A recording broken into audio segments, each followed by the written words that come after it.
Buenos días y bienvenidos a todos. Good morning and welcome, everyone. Welcome to a community dedicated to providing spiritual tools for living a happy and full life. My name is Karina Shearer, and I am the spiritual director and founding minister here at the Center for Spiritual Living Puerto Vallarta. If you would like to join us for the live Zoom meeting, please contact me for the link and the password, or check our website, www.cslpv.org, on the weekly talk section, and the link will be in there as well. Today is Sunday, April 9, 2023. And for those of you that observe today as Easter, Happy Easter. We are continuing with our annual theme, which is Living Out Loud. And our topic for this month of April is the power of vulnerability. Our topic for today is cracks and canyons. The suggested book for reading this month is The Power of Vulnerability by Brene Brown. So again, I'd like to welcome everyone, including those that are new to our teaching and to our center here in Puerto Vallarta, whether you're here on the live Zoom call or watching the replay at a later date.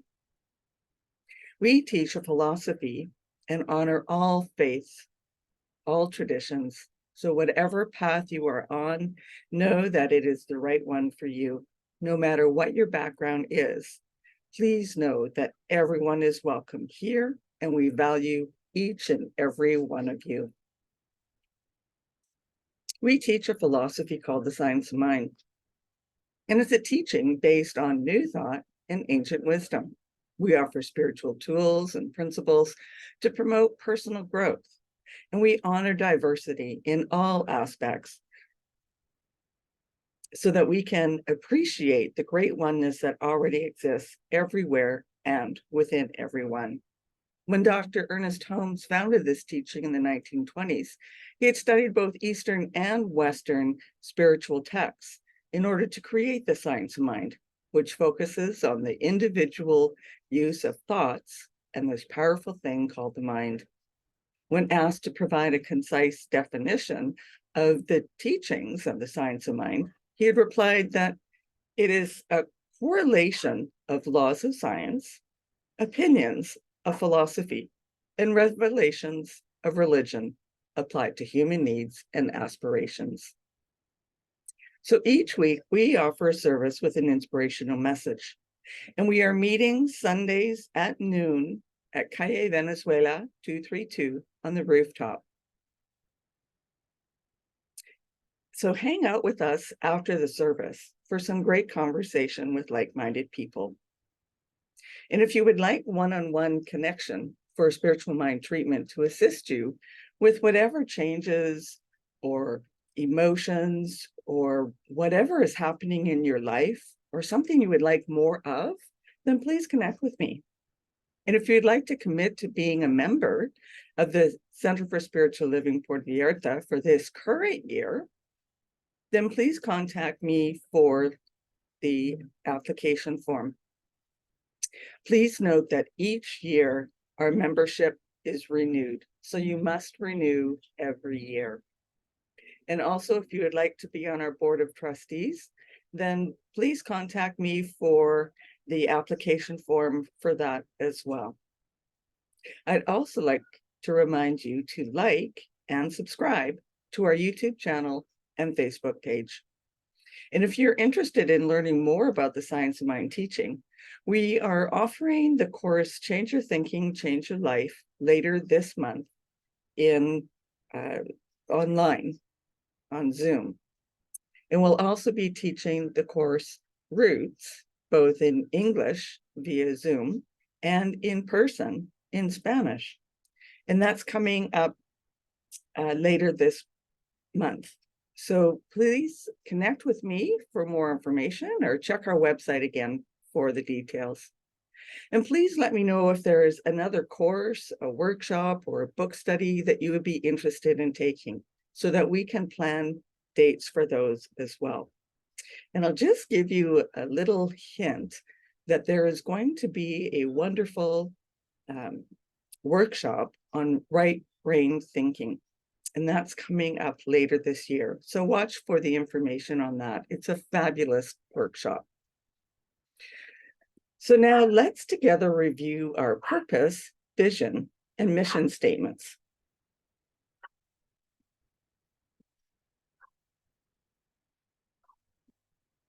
We have a grand purpose here each week, and that is to awaken and celebrate diversity and to love and serve our community.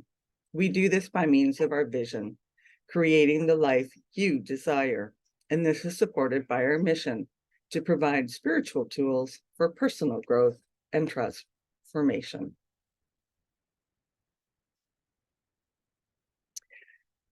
So what gets in the way of us being vulnerable?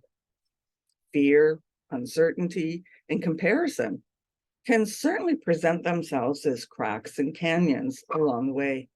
So let's explore the power of leaning into the discomfort and see what is possible on the other side.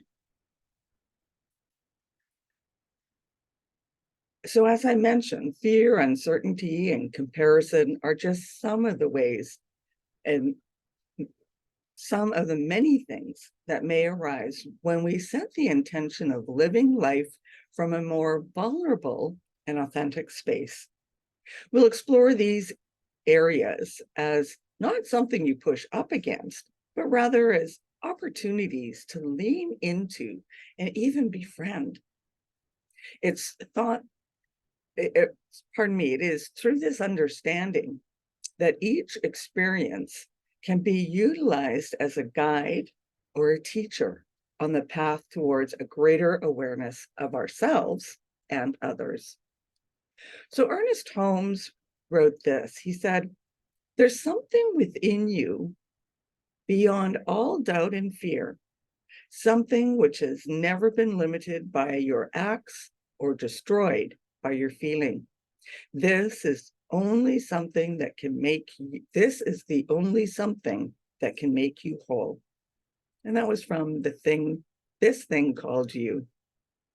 And Science of Mind teaches us that there's something within us that has never been affected by fear, uncertainty, comparison, etc. This place is the home of spirit that resides in all of us. This space is the very birthright of vulnerability and authenticity. It is that gentle, creative urge that propels us forward into deeper and deeper expressions of ourselves. This space makes room for fear and uncertainty and meets it with the very essence of the divine. So here's a little story from Untamed by Glennon Doyle. He said, "Years ago, when I was in the thick of deciding whether I wanted to save or end my marriage, my daughters began begging to get their ears pierced. I was grateful for the distraction, so I said yes. I took them to the mall, and when we arrived at the piercing kiosk, Emma ran ahead of me, leaped into the piercing chair, and announced to the surprised 20-something piercer, 'Let's do this.' And when I finally caught up, the piercer turned to me and said, 'Are you the mother?' 'I'm trying to be,' I said. 'Okay, do you want me to pierce her ears one at a time or both at the same time?' 'Emma,' I replied, 'both. Do it. Let's go.' And then she squinted her eyes, gritted her teeth, and flexed all her muscles like a tiny little Hulk. As they pierced her, I saw her gritting her teeth. And then I saw a couple of tears that she wiped away immediately. I looked at her and thought, she's so awesome. She jumped down from the chair, buzzing with adrenaline. The woman working at the kiosk laughed and said, 'Wow, she's so brave.' Tish was next. And she was standing beside me, taking it all in. And she motioned for me to lean down closer. She whispered in my ear, 'Actually, Mom, I changed my mind. I don't want to get my ears pierced today. Are you sure? I asked. She looked over at Emma's earlobes, which were like swollen grape tomatoes. And Emma said, "Come on, Tish, you only live once." Tish said, why does everyone say that when you're about to do something that's dangerous? What about you only live once, so don't get dead early? Then she looked back at me and said, "I'm sure." The piercer turned to her and said, "Your turn, honey." I waited for her to speak. She said, "No, thank you. I'm not ready today." The piercer said, "Oh, come on. You can do it. Be brave. Look how brave your little sister was." Tish looked at me again, and I squeezed her hand as she walked away. She felt a little ashamed, and I felt a lot annoyed. I don't think brave means what we've been saying it means. We tell our children that brave means feeling afraid and doing it anyway. But is this the definition we want them to carry as they grow older? When she was 17, she headed out in a car driven by a teenage buddy, saying she's going to the movies, but actually going to a party down the street. Imagine calling to her, "Bye, babe. Be brave tonight." But what I mean by this is if you're in a scary situation and you feel afraid to do what your friends are encouraging you to do, I want you to ignore that fear and do it anyway. Just plow right through the gut instinction of yours. No, that's not the understanding of brave I want my children to have. I don't want my children to become people who abandon themselves in order to please the crowd. Brave doesn't mean feeling afraid and doing it anyway. Brave means brave means living from the inside out. Brave means in every uncertain moment, turning inward, knowing the feeling of knowing and speaking it out loud. Since the knowing is specific, personal, and ever-changing, so is brave.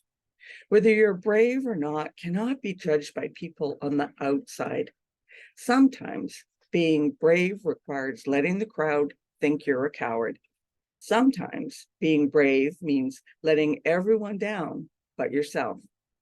Emma's brave is often loud and go for it, but Tish's brave is different. It's often quiet and waiting for it. They're both brave because each is true to themselves. They're not divided between what they feel and know on the outside what they say and do on the inside. Their selves are integrated. They have integrity. So yes, brave is different to each of us, but it's about being authentic and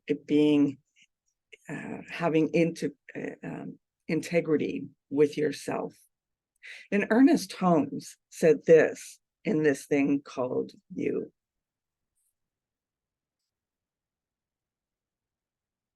There is something within you beyond all doubt and fear, something which has never been limited by your acts or destroyed by your feeling. This is the only something that can make you whole.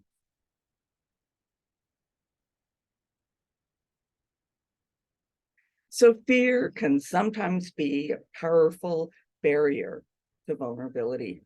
It could seem like a vast canyon outstretched as far as the eye can see. And this fear may be experienced in different ways for different people. Fear of what others might think, fear of trying something new, fear of rejection, or fear of not being good enough. Shame and blame may be some places we go in the face of such fear. For some, individual and societal frameworks may contribute to fear and impact our vulnerability. Fear although not always pleasant, can be a helpful emotion in that we can shed light on areas of our lives that require a closer look, as well as areas within our communities and society where changes are needed in order to create safe spaces for vulnerability. In The Act of Life, Ernest Holmes wrote this: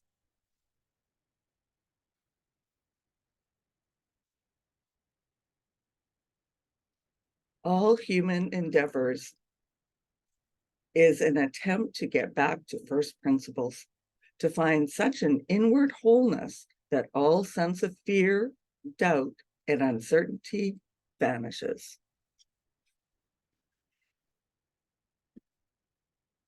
So to be vulnerable is to become friends with uncertainty. And we love certainty. And often the thought or hint of uncertainty stops us in our tracks. Most of us want a plan, and then a backup plan, and a backup plan for the backup plan. And this can go on endlessly and hamper our willingness to take risks, to be vulnerable. Uncertainty is part of the wholeness of life itself. We can choose to see it as a barrier to opening ourselves up, or we can meet it with curiosity and then move in ways that are in alignment with the truth of who we are. We then may find that the cracks and that uncertainty brings are paved over with the awareness of the one thing that is back of all. This awareness opens the door and invites us to step through. Ralph Waldo Emerson said this: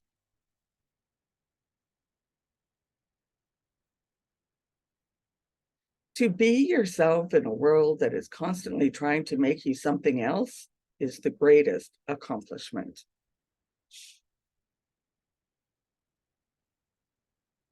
So Theodore Roosevelt said that comparison is the thief of joy. Comparison can also impact our ability to be vulnerable, to be willing to risk, to be willing to step out and reveal our true selves. Marketing executive Evan Roach said, other people's lives seem better than yours because you're comparing their director's cuts with your behind the scenes. The instinct is often to take stock of all the people in the room and then gauge our self-expression based on how we rank ourselves in comparison to everyone else. Doesn't take much to see how this can greatly impact our willingness or our ability to safely show up just as we are. We may want to blend in or not be too much, whatever that may mean in any given situation. And this instinct or conditioned response may have us holding back or playing small. The opportunity exists to look at all areas where we are comparing ourselves to others and begin to explore how we can use vulnerability to harness the magnificence of our authentic selves. Poet and literature professor Audre Lorde said this: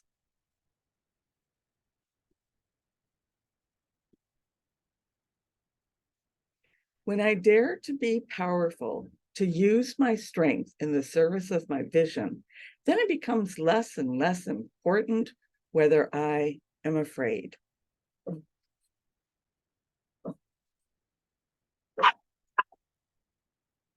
So in conclusion, when choosing to be vulnerable enough to express our authentic selves, it's not always easy. However, the choice becomes whether or not we allow ourselves to be limited by the experiences that attempt to stand in the way of showing up as our true selves, or to be willing to look at them in the face and then move anyway.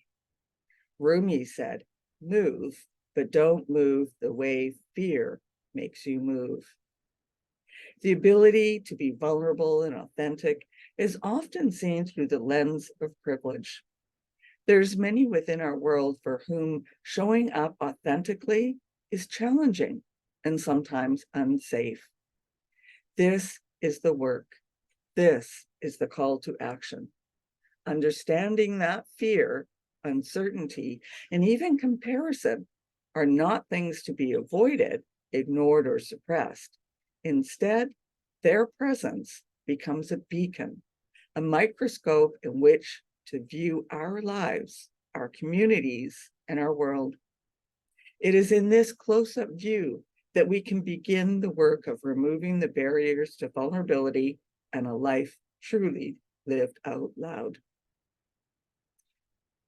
And so I'll leave you with this quote from Adam Grant.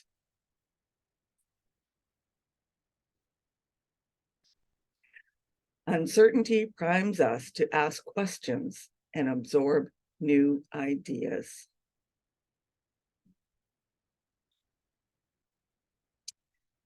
And that takes us to our affirmation for the week. I make friends with uncertainty, knowing it is a part of the wholeness of life.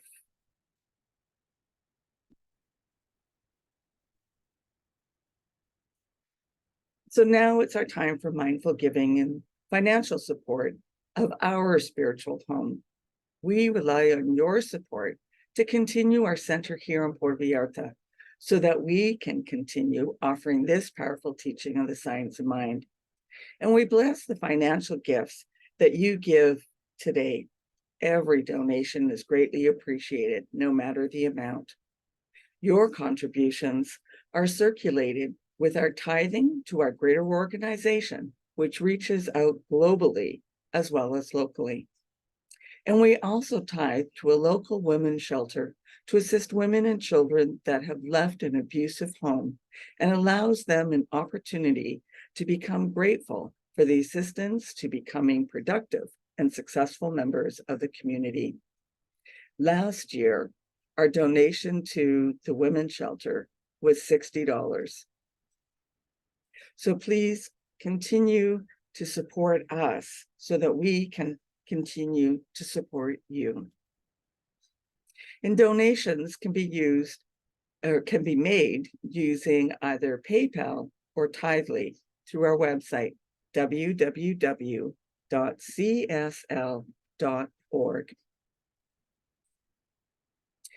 Once you arrive on the landing page, you'll see a link to both of them. There's also links included at the top of the page where you'll see the replay of each of these talks. There's also a link if you care to help me with my recent emergency medical expenses. And that link is for the GoFundMe on the landing page. If you would like to send a paper check to CSLPV, you can do so by addressing and mailing it to CSLPV 403-2125 Birch Road, Kelowna, BC, V1Y8N1. And now if you'd like to join me in our offertory affirmation. I know that my giving blesses and multiplies all that I am, all that I have, and all that I give and receive.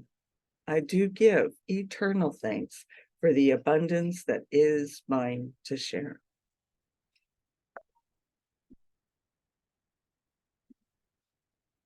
So thank you for coming and sharing this time together. And let's continue practicing peace. We can each be a force for peace and nonviolence. Our words and our actions create ripples of peace all around us and beyond. Peaceful living includes acting with compassion, kindness, and consideration. And it also includes standing up against injustice. So may peace and love be with you. Blessings to all. Namaste.